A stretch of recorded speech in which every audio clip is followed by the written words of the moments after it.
चलो भाई, करते हैं आज की क्लास को स्टार्ट। और आज की क्लास का पहला क्वेश्चन है, सबसे कठोर प्राकृतिक पदार्थ है। सबसे कठोर प्राकृतिक पदार्थ है। तो ए ऑप्शन है हीरा। हीरा सबसे कठोर पदार्थ होता है। ठीक है। अब बी ऑप्शन है यहाँ पे लोहा। लोहा नहीं होगा। सी ऑप्शन है सीसा। सीसा भी नहीं होगा। डी ऑप्शन है तांबा। तांबा भी नहीं होगा। ठीक है। सही आंसर हमारा कौन सा होगा? ए ऑप्शन, हीरा। तो सबसे कठोर प्राकृतिक पदार्थ कौन सा होगा? हीरा। तो यहाँ पे ए ऑप्शन बिल्कुल सही हो जाएगा। ठीक है। अगला देखो। अगला क्वेश्चन है, निम्नलिखित तत्वों में से कौन सा तत्व समान तत्वों वाले अन्य परमाणुओं के साथ संयोजित होकर बड़े अणु उत्पन्न करने की विशिष्ट योग्यता रखता है? ठीक है। तो ए ऑप्शन है यहाँ पे एल्यूमिनियम। बी ऑप्शन है हाइड्रोजन। ठीक है। तो यहाँ पे एल्यूमिनियम नहीं होगा और हाइड्रोजन भी नहीं होगा। ठीक है। सी ऑप्शन है कार्बन। कार्बन सही होगा। उसके बाद में है नाइट्रोजन। नाइट्रोजन भी नहीं होगा। ठीक है। सही आंसर, करेक्ट आंसर कौन सा होगा इसमें? सी ऑप्शन, कार्बन हो जाएगा। अब देखो भाई, कार्बन। कार्बन, ठीक है। कार्बन में श्रृंखलन,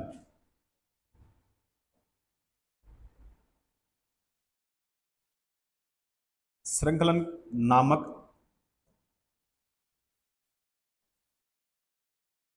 एक विशेष गुण पाया जाता है। विशेष गुण पाया जाता है। इस गुण के कारण, इस गुण के कारण यह सहसंयोजी, सहसंयोजी बंध के द्वारा, सहसंयोजी बंध के द्वारा समान परमाणुओं,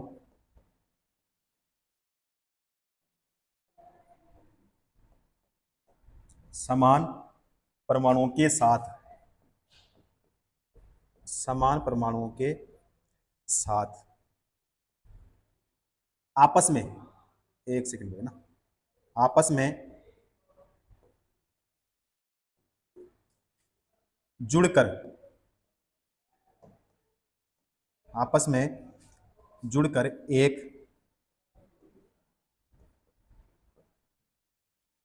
लंबी श्रृंखला,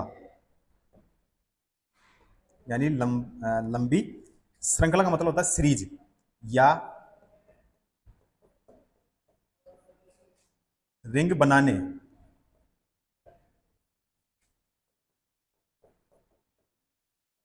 रिंग बनाने की क्षमता रखता है। लंबी रिंग बनाने की क्षमता रखता है। ठीक है। और कार्बन के इसी गुण के कारण पृथ्वी पर कार्बनिक पदार्थों की संख्या सबसे अधिक है। ठीक है। तो यहां पे हमारा सी ऑप्शन सही होगा। ठीक है। उसके बाद में करते हैं अगला क्वेश्चन। अगला क्वेश्चन है, डॉट डॉट डॉट, यहां पे खालिस्तान है। कार्बन का एक अपरूप नहीं है। कार्बन का एक अपरूप नहीं है। अब देखो,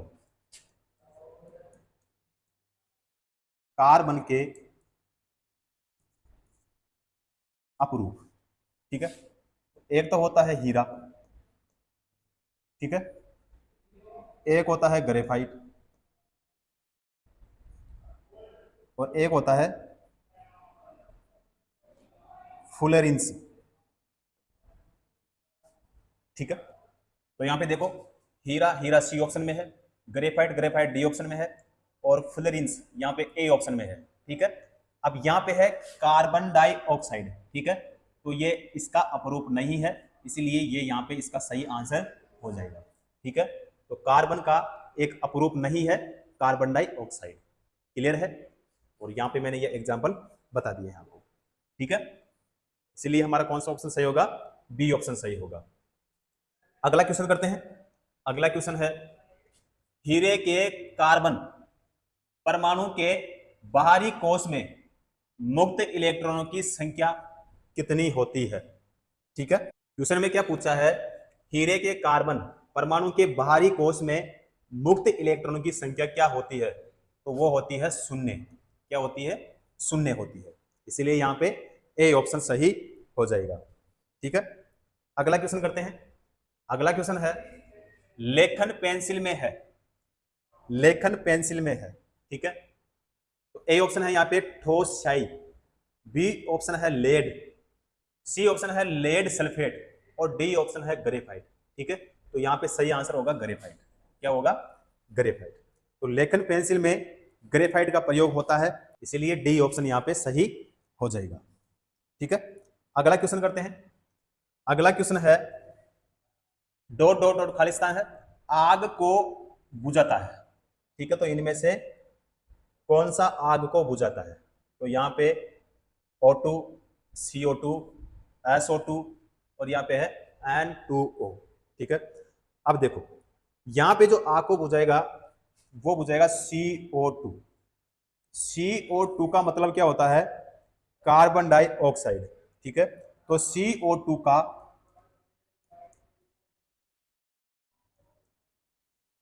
प्रयोग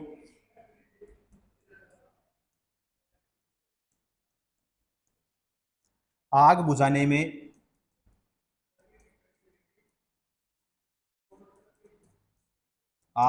में किया जाता है।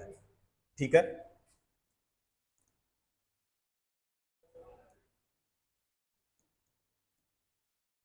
अग्निशामक यंत्र, अग्निशामक यंत्रों में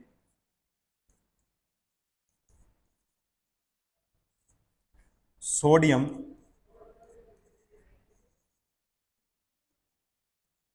बाइकार्बोनेट ना,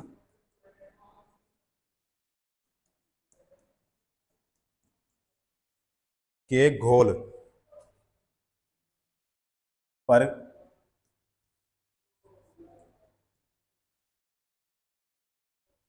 पर तनु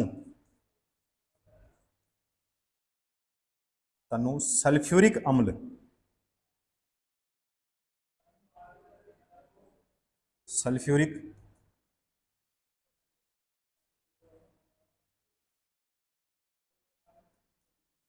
अम्ल की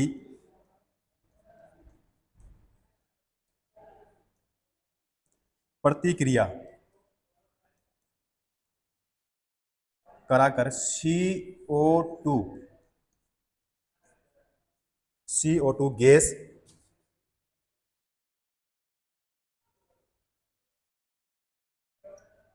तैयार की जाती है,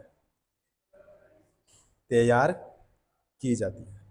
ठीक है, तो यहां पे हमारा बी ऑप्शन सही होगा, CO। ठीक है, अगला करते हैं।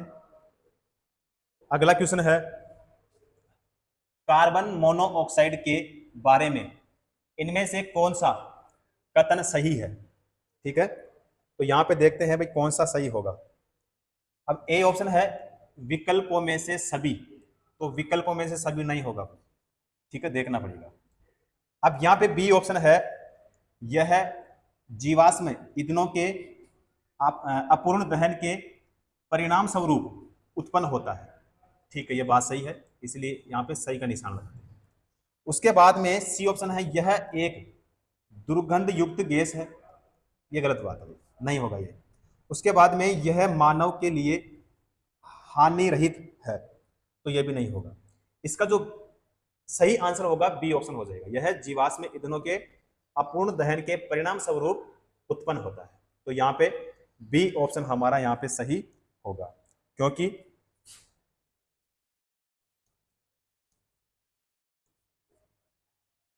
कार्बन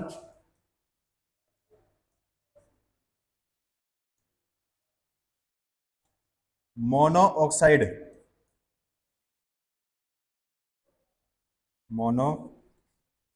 गैस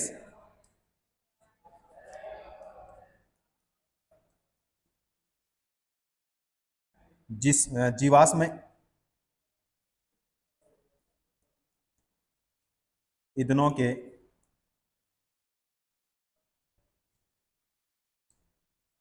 अपूर्ण दहन के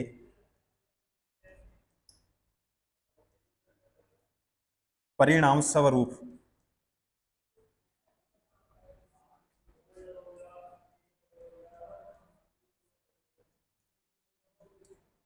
उत्पन्न होती है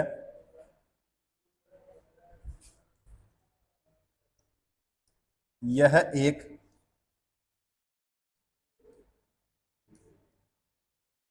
रंगहीन,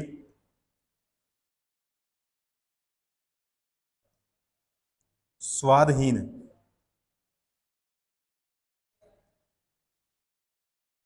विषैला तथा जल में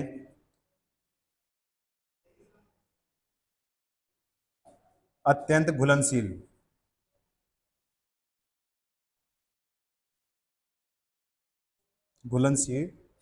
गैस होती है भैया ना, गैस है। तो यहां पे हमारा बी ऑप्शन सही होगा। क्लियर है? अगला करते हैं। अगला क्वेश्चन है, निम्नलिखित में से कौन सा अब तक ज्ञात कठोरतम पदार्थ है? ठीक है, अब तक ज्ञात कठोरतम पदार्थ है। तो ये क्वेश्चन अभी हमने सोल्व किया था, तो यहाँ पे सी ऑप्शन होगा हमारा। कौन सा होगा? सी ऑप्शन, हीरा। क्योंकि हीरा जो होता है सबसे क्या होता है? कठोर होता है। ठीक है, अगला क्वेश्चन करते हैं। अगला क्वेश्चन है, निम्नलिखित में से कौन सा एक अधात्विक खनिज है? अब यहां पे अधात्विक खनिज देखो, अब ए ऑप्शन है यहां पे चांदी, तो चांदी होगा नहीं। बी ऑप्शन है गंधक, गंधक हो जाएगा। सी ऑप्शन है यहां पे प्लेटिनम, तो ये भी नहीं होगा। और डी ऑप्शन है लोहा, तो ये भी नहीं होगा। ठीक है, अब देखो यहां पे है गंधक। ठीक है, गंधक एक अधात्विक खनिज है। अधात्विक खनिज देखो, जिन खनिज पदार्थों में लौह धातु या धात्विक अंश नहीं पाए जाते उन्हें अधात्विक खनिज कहा जाता है। अधात्विक खनिज ताप एवं विद्युत के कुचालक होते हैं, जैसे नाइट्रोजन, पोटास, अभ्रक, ये सभी क्या होते हैं भाई? कुचालक होते हैं। उसके बाद में देखो यहाँ पे धात्विक खनिज, ऐसे खनिज जिसमें धात्विक अंशों की प्रधानता पाई जाती है उन्हें क्या कहते हैं? धात्विक खनिज कहते हैं। ठीक है, उन्हें धात्विक खनिज के अंतर्गत रखा जाता है। धात्विक खनिज ताप एवं विद्युत के सुचालक, सुचालक का मतलब होता है चालक, ठीक है, होते हैं, जैसे लोहा, अयस्क, मैग्नीज, अयस्क है ना, और चांदी, प्लेटिनम आदि। तो ये सभी क्या हो जाएंगे भाई? सुचालक हो जाएंगे। तो यहाँ पे क्वेश्चन में क्या पूछा था? अधात्विक खनिज, तो अधात्विक जो खनिज है वो हो जाएगा गंधक। बी ऑप्शन यहाँ पे सही हो जाएगा भी अपना। ठीक है, अगला करते हैं। अगला क्वेश्चन देखो, निम्नलिखित में से कौन सा तत्व बहुपरमाणुक है? अब ए ऑप्शन है यहाँ पे आर्गन, तो ये नहीं होगा। बी ऑप्शन है सोडियम, सोडियम भी नहीं होगा। सी ऑप्शन है सल्फर, सल्फर हो जाएगा। डी ऑप्शन है ऑक्सीजन, तो ये भी नहीं होगा। ठीक है, तो यहां पे सही आंसर हमारा कौन सा होगा? सी ऑप्शन होगा, सल्फर। अब देखो यहां क्वेश्चन में है बहु परमाणु, ठीक है। अब इसका मतलब क्या होता है देखो,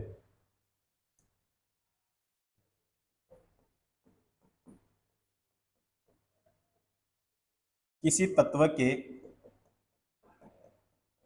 तत्व के वे अणु जिसमें जिसमें परमाणुओं की संख्या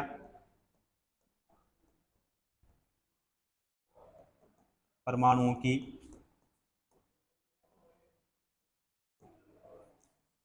की संख्या 4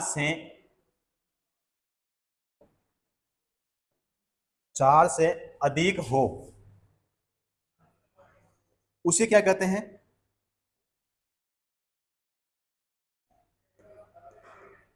बहु परमाणु कहते हैं। बहु परमाणु अणु कहते हैं। ठीक है, तो यहां पे हमारा सी ऑप्शन सही होगा। उसके बाद में करते हैं अगला क्वेश्चन। अगला क्वेश्चन है, किसकी उपस्थिति के कारण हमें वह गंध महसूस होती है जिससे हमें एलपीजी सिलेंडर लीक होने का पता चलता है? तो बताओ भाई। यहां पे ए ऑप्शन है नाइट्रोजन पेरोक्साइड, ए ऑप्शन नहीं होगा। बी ऑप्शन है यहां पे कार्बन मोनोऑक्साइड, तो यह भी नहीं होगा। सी ऑप्शन है यहां पे सल्फर यौगिक, बिल्कुल ये सही होगा। उसके बाद में डी ऑप्शन है कार्बन डाइऑक्साइड, तो यह भी नहीं होगा। यहां पे हमारा सही आंसर कौन सा होगा? सी ऑप्शन, सल्फर यौगिक होगा। ठीक है, क्योंकि सल्फर यौगिक की उपस्थिति के कारण हमें वह गंध महसूस होती है जिससे हमें एलपीजी सिलेंडर लीक होने का पता चलता है। एलपीजी में गंध के लिए सल्फर गैस के यौगिक मिथाइल, है ना, मिथाइल, मिथाइल, मिथाइल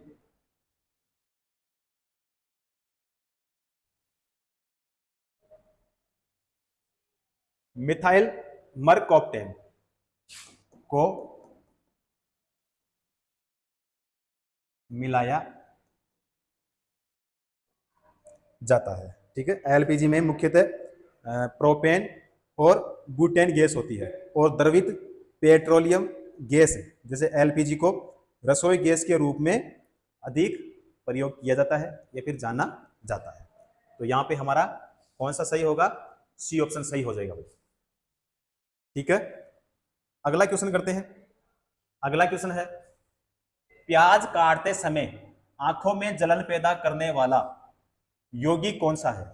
ठीक है, प्याज काटते समय आंखों में जलन पैदा करने वाला यौगिक कौन सा होता है? तो वो होता है भाई सल्फर। कौन सा होता है? सल्फर होता है। सल्फर हमारे सी ऑप्शन में है, तो करेक्ट आंसर भी हमारा सी ऑप्शन ही होगा। ठीक है, अगला करते हैं। अगला क्वेश्चन है, सल्फर ने अपना नाम किस भाषा में लिया है? सल्फर ने अपना नाम किस भाषा में लिया है? तो वह है लैटिन भाषा। कौन सी? लैटिन भाषा। लैटिन भाषा हमारे ए ऑप्शन में। सही आंसर हमारा कौन सा होगा? ए ऑप्शन हो जाएगा। क्लियर है? अगला करते हैं। अगला क्वेश्चन देखो, निम्नलिखित में से कौन सा एक क्षारीय अल्केलाइन नहीं है?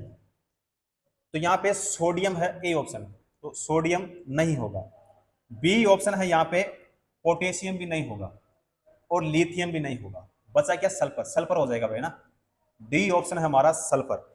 सल्फर एक रासायनिक अधातु तत्व है और इसका उपयोग जो है कीटनाशक पदार्थों, ठीक है, जैसे दियासलाई, बारूद, विस्फोटक पदार्थ में होता है।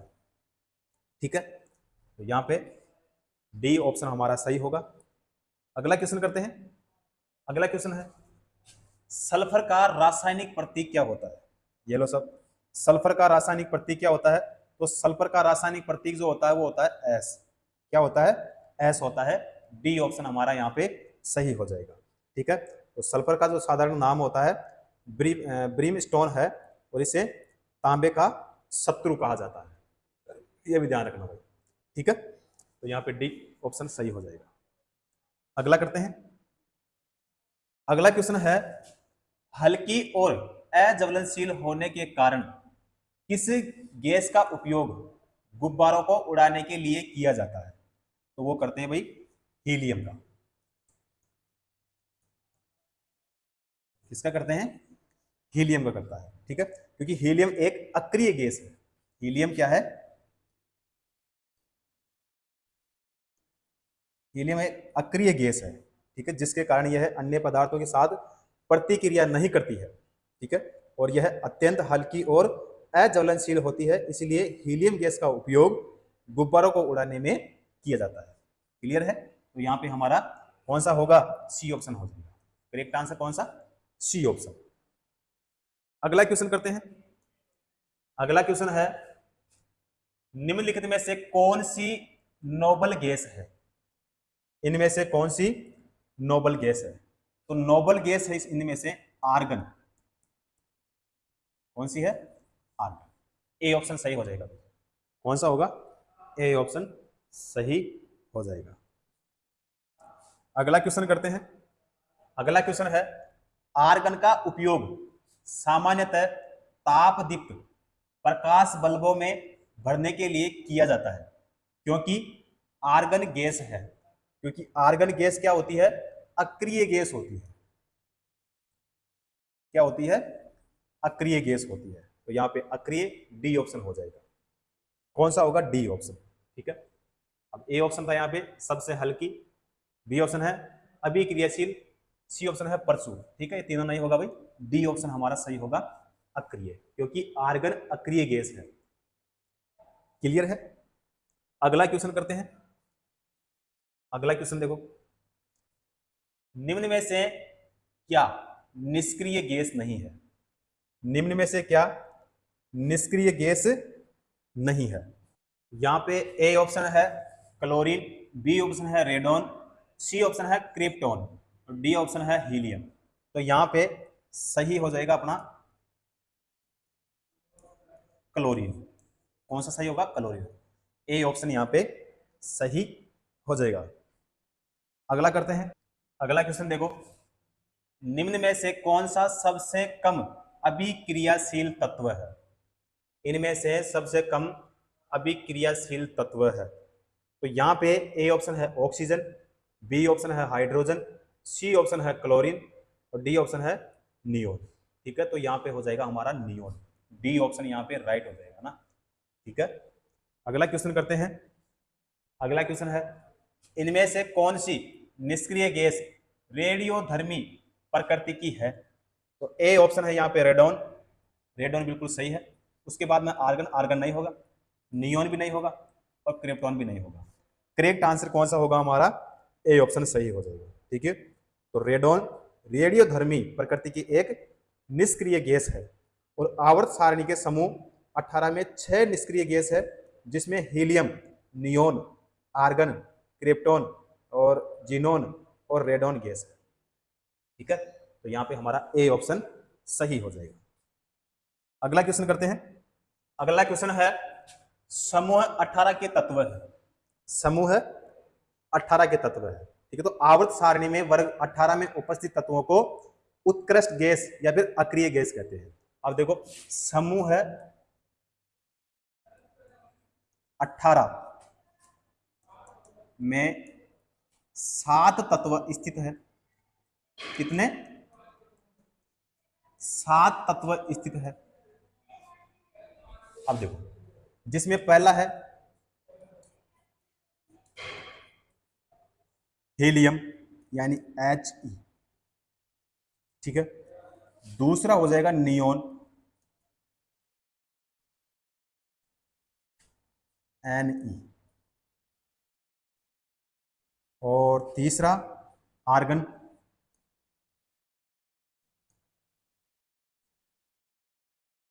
इसका हो जाएगा Ar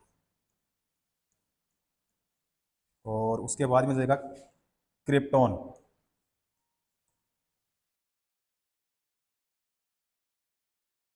क्रिप्टॉन Kr है ना।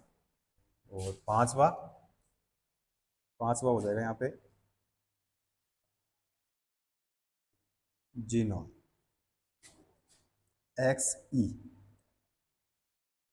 ठीक है, उसके बाद में रेडॉन,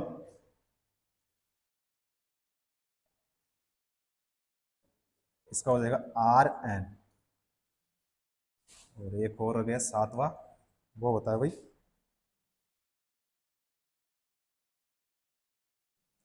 आग्नेस ये लो, इसका हो जाएगा OG। ठीक है, ये 7 तत्व स्थित है, तो 7 मैंने आपको यहाँ पे बता दिए। ठीक है, तो यहाँ पे हमारा बताओ कौन सा ऑप्शन सही होगा, तो यहाँ पे हो जाएगा बी ऑप्शन। ठीक है, कौन सा होगा, बी ऑप्शन सही हो जाएगा, क्योंकि आवर्त सारणी के वर्ग 18 में उपस्थित तत्वों को उत्कृष्ट गैस या अक्रिय गैस कहते हैं। क्लियर है, अगला करते हैं। अगला क्वेश्चन देखो, निष्क्रिय गैस समूह में होती है, यानी निष्क्रिय गैस जो होती है वो किस समूह में होती है, वो होती है 18वें में, 18वें समूह में होती है, 18वें समूह में, यानी सी ऑप्शन हमारा सही हो जाएगा। Correct answer C. निष्क्रिय गैसों को अक्रिय गैस भी कहा जाता है, क्योंकि यह न तो इलेक्ट्रॉन ग्रहण करती है और न ही मुक्त करती है, यह 18वें समूह में ही होती है। तो यहाँ पे करेक्ट आंसर हमारा कौन सा होगा, सी ऑप्शन सही हो जाएगा। क्लियर है, अगला करते हैं। अगला क्वेश्चन है, एक निष्क्रिय गैस है, इनमें से एक निष्क्रिय गैस है, तो निष्क्रिय गैस यहाँ पे देखो, ए ऑप्शन है ऑक्सीजन, ये नहीं होगा, बी ऑप्शन है क्रिप्टॉन, ये हो जाएगा, सी ऑप्शन है क्लोरीन, ये नहीं होगा, और डी ऑप्शन है यहाँ पे नाइट्रोजन, ये भी नहीं होगा। तो यहाँ पे हमारा सही आंसर, करेक्ट आंसर कौन सा होगा, बी सही हो जाएगा। ठीक है, अगला करते हैं। अगला क्वेश्चन है, निम्नलिखित में से निष्क्रिय गैस समूह कौन सा है, यानी इनमें से निष्क्रिय गैस समूह कौन सा है। तो यहाँ पे देखो, ए ऑप्शन है क्षारीय धातु समूह, क्या है, क्षारीय धातु समूह, बी ऑप्शन है 16वां समूह, सी ऑप्शन है यहाँ पे हेलोजन समूह, और डी ऑप्शन है 18वां या शून्य समूह। बिल्कुल सही है, डी ऑप्शन हमारा यहाँ पे सही होगा। ठीक है, अगला करते हैं। अगला क्वेश्चन है, आधुनिक आवर्त सारणी के समूह का नाम बताएं जिनमें सभी तत्व गैस है। आधुनिक आवर्त सारणी के समूह का नाम बताएं जिसमें सभी तत्व गैस है। अब यहाँ पे समूह 18, समूह 18 सही होगा, समूह है 14 ये नहीं होगा, समूह है 12 ये भी नहीं होगा, और समूह 10 ये भी नहीं होगा। यहाँ पे समूह होगा 18। ठीक है, तो 18 जो है अक्रिय गैस जो है ना, वो helium, neon, argon, krypton, xenon तथा रेडोन आवर्त सारणी के शून्य वर्ग या 18वें समूह के तत्व है। ठीक है, ये अभी मैंने आपको बताया भी था। ठीक है, तो ए ऑप्शन यहाँ पे सही हो जाएगा। अगला क्वेश्चन करते हैं। अगला क्वेश्चन देखो, निम्नलिखित में से कौन सी निष्क्रिय गैस के बाहरी कक्ष में केवल 2 इलेक्ट्रॉन होते हैं। इनमें से कौन सी निष्क्रिय गैस के बाहरी कक्ष में केवल 2 इलेक्ट्रॉन होते हैं, तो बताओ भाई इनमें से कौन सा होगा। तो यहाँ पे है ए ऑप्शन हीलियम, हीलियम क्या होता है, आर्गन, आर्गन का नहीं होता है, नियोन के भी नहीं होता है, और क्रिप्टॉन का भी नहीं होता है। यहाँ पे सही हमारा कौन सा होगा, यहाँ पे होगा ए ऑप्शन हीलियम। ठीक है, तो हीलियम जो है इसके जो बाहरी कक्ष होता है, इसमें इलेक्ट्रॉन की संख्या कितनी होती है, 2 होती है। क्लियर है, तो यहाँ पे ए ऑप्शन हमारा सही हो जाएगा। अगला क्वेश्चन करते हैं। अगला क्वेश्चन है, 3 तत्वों एक्स, वाई और जेड के इलेक्ट्रॉनिक विन्यास क्रमशः 2, 8, 7, 2, 8, 2 और 2, 8, 8 है, तो तत्व जेड एक है, तो तत्व जेड एक है। अब यहां पे एक्स, यहां पे वाई और यहां पे जेड। ठीक है, इसमें बोला है 2, 8, 7, यही है। उसके बाद में y का कितना बोला इसमें, 2, 8 और यहाँ पे 2, और z का यहाँ पे कितना होगा बताओ, 2, 8 और फिर हो जाएगा यहाँ पे 8 हो जाएगा। ठीक है, अब बराबर यहाँ पे देखो, ये किसका होता है, क्लोरीन, क्लोरीन। ये हो जाएगा यहाँ पे मैग्नीशियम, ये हो जाएगा मैग्नीशियम, और ये हो जाएगा आर्गन, ये क्या हो जाएगा, आर्गन हो जाएगा। ठीक है, तो तत्व जेड एक क्या है भाई, तो तत्व जेड जो है एक क्या होता है, निष्क्रिय गैस। सी ऑप्शन यहाँ पे सही हो जाएगा। क्लियर है, तो जेड जो है एक निष्क्रिय गैस है। अगला क्वेश्चन करते हैं। अगला क्वेश्चन है, निम्नलिखित में से कौन एक परमाणु है, ए ऑप्शन है यहाँ पे गंधक, बी ऑप्शन है आर्गन, आर्गन सही हो जाएगा, हाइड्रोजन नहीं होगा, डी ऑप्शन है ऑक्सीजन, ऑक्सीजन भी नहीं होगा। यहां पे करेक्ट आंसर होगा हमारा बी आर्गन। ठीक है, वह परमाणु जिसके बाह्यतम कोश में कोई संयोजी इलेक्ट्रॉन न हो अर्थात उस परमाणु के बाह्य कोश पूर्णतः भरा हो, उसे क्या कहते हैं? एक परमाणु कहते हैं। ठीक है, वह परमाणु जिसके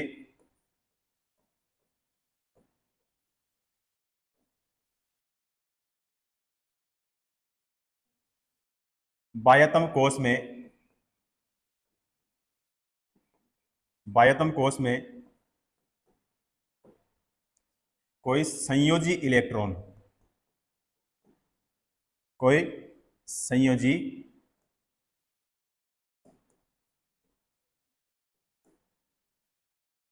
इलेक्ट्रॉन न हो अर्थात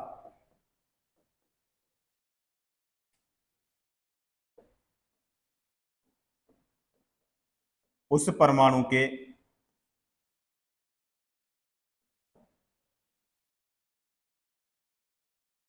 बाह्य कोश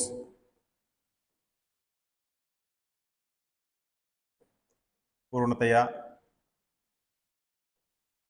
क्या हो भाई? भरे हो, उसे एक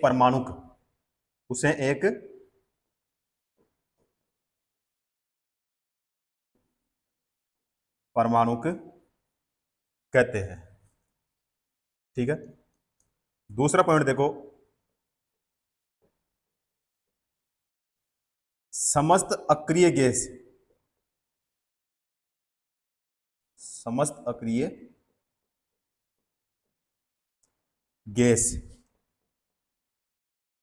एक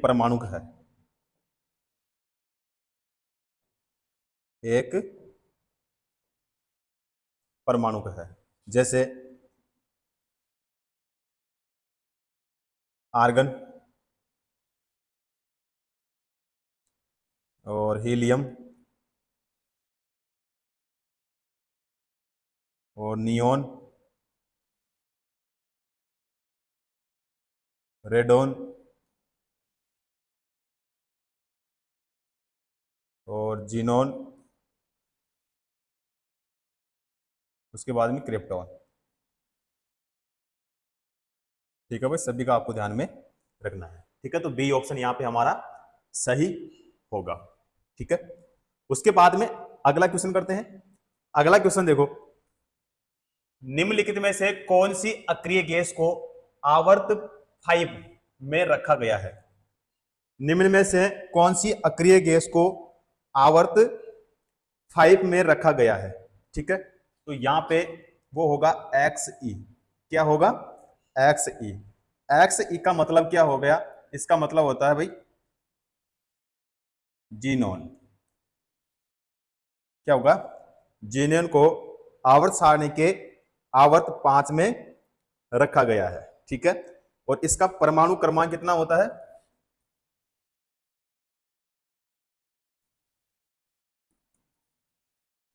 परमाणु क्रमांक कितना होता है भाई? 54 होता है, 54 होता है। तो ठीक है, तो यहां पे हमारा बताओ कौन सा ऑप्शन सही होगा? सी ऑप्शन सही होगा। Correct answer C option. ठीक है, अगला क्वेश्चन करते हैं।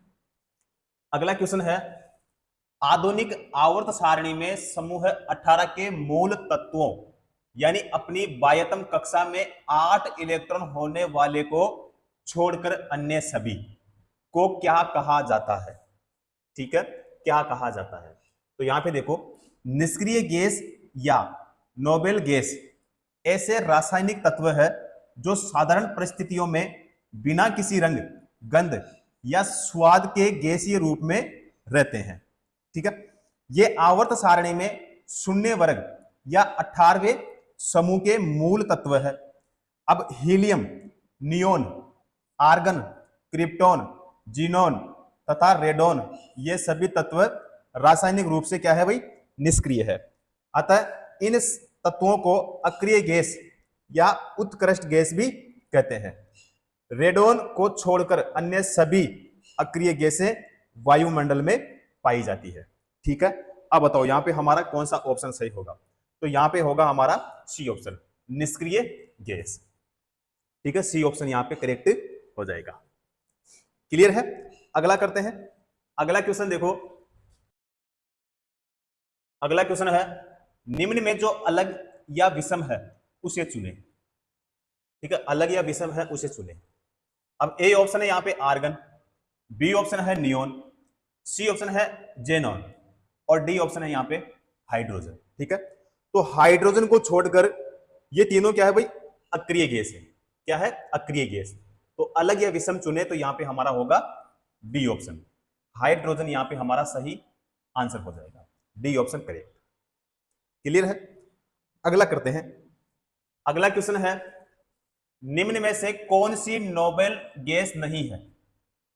नोबेल गैस नहीं है भाई। ठीक है, तो ए ऑप्शन है यहां पे जीनॉन, बी ऑप्शन है क्लोरीन, सी ऑप्शन है नियोन और डी ऑप्शन है यहां पे आर्गन। ठीक है, तो करेक्ट आंसर कौन सा होगा हमारा? क्लोरीन, बी ऑप्शन हो जाएगा। ठीक है, नोबेल गैस को अक्रिय गैस भी कहा जाता है। ठीक है, ये मैंने पहले भी आपको बता दिया है, क्योंकि यह न तो इलेक्ट्रॉन मुक्त करती है और न ही ग्रहण करती है। ठीक है, और इसकी जो प्रकृति होती है वो क्या होती है? निष्क्रिय होती है। ठीक है, उसके बाद में जो नोबेल गैस होती है उसकी संख्या कितनी होती है? 6 होती है। एक सेकेंड भाई, नोबेल गैसों की संख्या कितनी होती है? 6 होती है। ठीक है, कौन कौन सी होती है? तो हीलियम,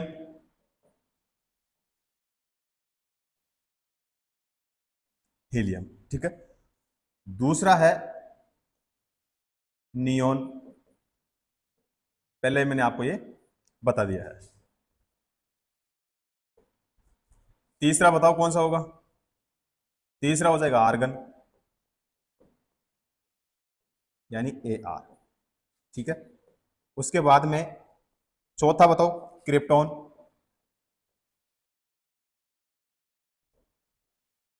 क्रिप्टॉन हो जाएगा ना, KR। देखो प्रतीक भी ध्यान रखना, क्योंकि प्रतीक से भी क्वेश्चन पूछे जाते हैं। ठीक है, उसके बाद में पांचवा हो जाएगा यहां पे जीनॉन और इसका प्रतीक XE। ठीक है, उसके बाद में छठा ये हो जाएगा रेडॉन, क्या होगा? रेडन होगा। ठीक है, और इसका प्रतीक जो होगा वो RN होता है। ठीक है, तो इनसे भी क्वेश्चन पूछे जाते हैं, आपको ध्यान में रखना है।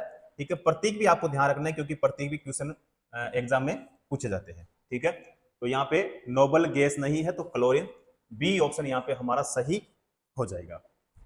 क्लियर है? अगला क्वेश्चन करते हैं। अगला क्वेश्चन देखो, हीलियम और आर्गन में क्या समानता है? हीलियम और आर्गन में क्या समानता है? तो आवर्त सारणी के 0 वर्ग या 18वें वर्ग में उपस्थित तत्व निष्क्रिय गैस कहलाते हैं। ठीक है, अब देखो हीलियम, आर्गन और नियोन, क्रिप्टॉन, जीनॉन और रेडॉन यह रासायनिक बंध नहीं बनाती है। क्लियर है? रासायनिक बंधन में परमाणु के केवल बाह्य कोश में इलेक्ट्रॉन ही भाग लेते हैं। इन सभी के बाह्यतम कोश पूर्णतः भरे होते हैं, अर्थात इसमें स्थायी इलेक्ट्रॉनिक विन्यास होता है। क्लियर है? तो देखो यहां पे ए ऑप्शन है दोनों तत्व द्रव धातु है, तो यहां पे ये नहीं होगा। बी ऑप्शन को देखो, यहां पे दोनों धातुओं का प्रयोग गुब्बारों में किया जाता है, तो ये भी नहीं होगा। सी ऑप्शन है यहां पे दोनों में उच्च विसरण दर होती है, तो ये भी नहीं होगा। अब यहां पे डी हमारा बचा है, करेक्ट आंसर कौन सा हो जाएगा? डी ऑप्शन हो जाएगा। हीलियम और आर्गन में क्या समानता है? तो दोनों का बाह्यतम कोश पूर्णतः भरा होता है। ठीक है, तो यहां पे हमारा डी ऑप्शन सही हो जाएगा। क्लियर है? अगला क्वेश्चन करते हैं। अगला क्वेश्चन देखो, इनमें से कौन सी गैस अजनबी गैस कहलाती है? इनमें से कौन सी गैस अजनबी गैस कहलाती है? ठीक है, तो वो कहलाती है जीनोन। ए ऑप्शन यहां पे हमारा सही हो जाएगा। जीनोन एक रासायनिक तत्व है जिसको अनोखा गैस या अजनबी गैस के नाम से भी जाना जाता है। क्लियर है? इसका जो प्रतीक होता है वो क्या होता है? Xe होता है।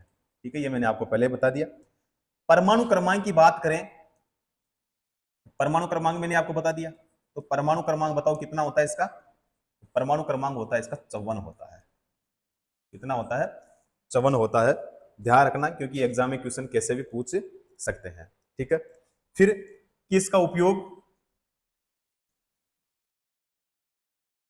जो है इसका देखो, फ्लैश लैंप,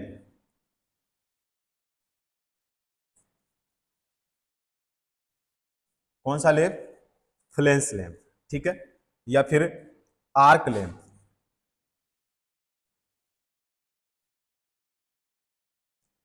आर्क लैंपों में इसका उपयोग किया जाता है। ठीक है, तो यहां पे हमारा बताओ कौन सा ऑप्शन होगा? ए ऑप्शन सही हो जाएगा। ठीक है, और अगर इन पॉइंटों से भी क्वेश्चन पूछा जाए तो आपको ध्यान में रखना है।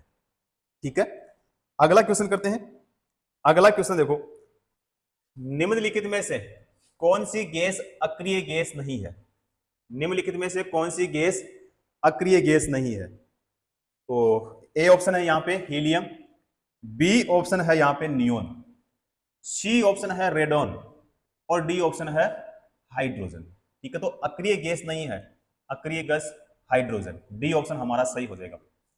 ठीक है, तो डी ऑप्शन करेक्ट, हाइड्रोजन। तो अक्रिय गैस नहीं है तो हाइड्रोजन। अगला करते हैं। अगला क्वेश्चन देखो, इनमें से कौन सा कमरे के ताप पर द्रव अवस्था में मौजूद एकमात्र अधात्विक पदार्थ है? अब ए ऑप्शन है यहां पे फ्लोरीन, बी ऑप्शन है आयोडीन, सी ऑप्शन है क्लोरीन और डी ऑप्शन है यहां पे ब्रोमीन। ठीक है, अब देखो यहां पे ब्रोमीन अधात्विक पदार्थ है। ब्रोमीन अधात्विक पदार्थ है जो कमरे के ताप पर द्रव अवस्था में पाया जाता है। इसकी खोज 1826 ईस्वी में बेलार्ड ने की थी। प्रकृति में ब्रोमीन मुक्त अवस्था में नहीं पाई जाती और यह हेलोजन श्रेणी का तत्व है। क्लियर है? उसके बाद में देखो यहां पे फ्लोरीन। ठीक है, फ्लोरीन हमारे ए ऑप्शन में है। ठीक है, अब यहां से हमें पता चला कि हमारा इसमें करेक्ट आंसर कौन सा होगा, तो डी ऑप्शन हो जाएगा। क्या होगा हमारा? ब्रोमीन। डी ऑप्शन सही होगा। अब ए ऑप्शन है यहां पे फ्लोरीन। फ्लोरीन जो है एक रासायनिक तत्व है, यह हेलोजन समूह का तत्व है।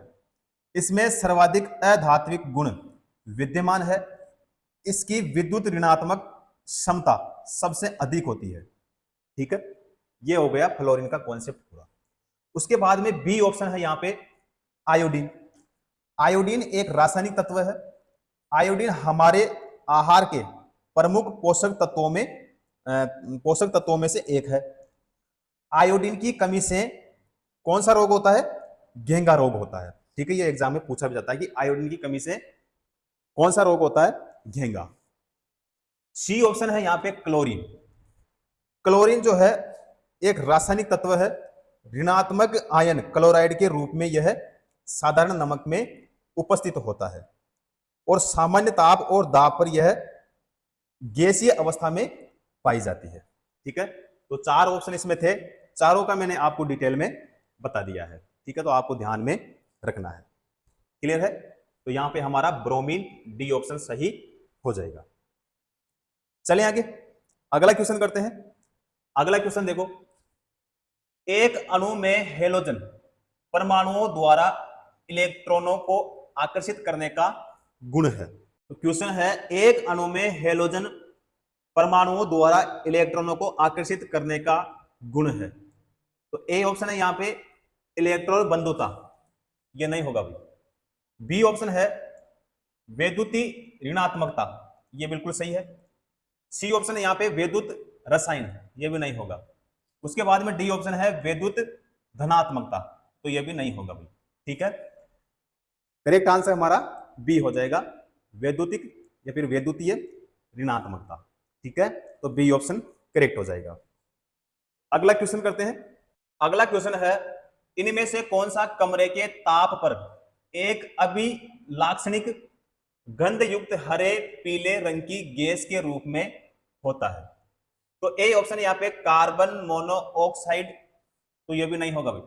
बी ऑप्शन है यहाँ पे क्लोरीन। ठीक है, तो क्लोरीन यहाँ पे सही हो जाएगा। सी ऑप्शन है यहाँ पे आयोडीन, तो आयोडीन भी नहीं होगा। और डी ऑप्शन है हाइड्रोजन सल्फाइड। ठीक है, तो ये भी नहीं होगा भाई। करेक्ट आंसर, सही आंसर कौन सा होगा हमारा? बी ऑप्शन हो जाएगा, क्लोरीन। ठीक है, क्लोरीन के रासायनिक और भौतिक गुण। तो पहला गुण है, यह कमरे के ताप और वायुमंडलीय दाब पर हरित पीले रंग की गैस होती है। दूसरा पॉइंट है यहाँ पे, इसमें तीव्र गंध आती है, यह बहुत विषैली गैस है। तीसरा पॉइंट है, यह सामान्य वायु से लगभग 2.5 गुना क्या होता है? भारी भी होता है। उसके बाद में अगला पॉइंट है, यह गैस लगभग -34 यानी 34 डिग्री सेल्सियस ताप पर द्रव में परिवर्तित हो जाती है। ठीक है, तो यहां पे हमारा बी ऑप्शन क्लोरीन सही इसका आंसर होगा भाई। अगला क्वेश्चन है, कौन से समूह में शामिल तत्व रंगहीन, स्वादहीन और गंध रहित गैस है? अब ए ऑप्शन है यहां पे क्षारीय धातु समूह। बी ऑप्शन है शून्य समूह। शून्य समूह सही होगा भाई इसका आंसर, है ना? बी ऑप्शन इसका सही होगा। अगला क्वेश्चन करते हैं। अगला क्वेश्चन है, परमाणु क्रमांक 10, 18, 36 और 54 वाले तत्व है। ठीक है, यहां पे 10, 18, 36 और यहां पे दिया है 54 वाले तत्व है। ठीक है, तो वो तत्व कौन से हैं? तो वो तत्व होते हैं भाई, यहां पे हो जाएगा डी ऑप्शन, अक्रिय गैस होती है। ठीक है, यहां पे डी ऑप्शन हमारा सही होगा। अगला करते हैं। अगला क्वेश्चन है, उत्कृष्ट गैस, ठीक है, नोबल गैस का आयतन विभव है। अब यहां पे ए ऑप्शन क्या है? एक अवधि में अधिकतम। बी ऑप्शन है यहां पे एक अवधि में न्यूनतम। सी ऑप्शन है एक अवधि में अधिकतम या न्यूनतम। और डी ऑप्शन है इनमें से कोई नहीं। तो ए ऑप्शन है यहां पे एक अवधि में अधिकतम, तो बिल्कुल सही है। ए ऑप्शन यहां पे सही हो जाएगा, बाकी के तीनों नहीं होंगे। ए ऑप्शन सही हो जाएगा इसका। क्लियर है?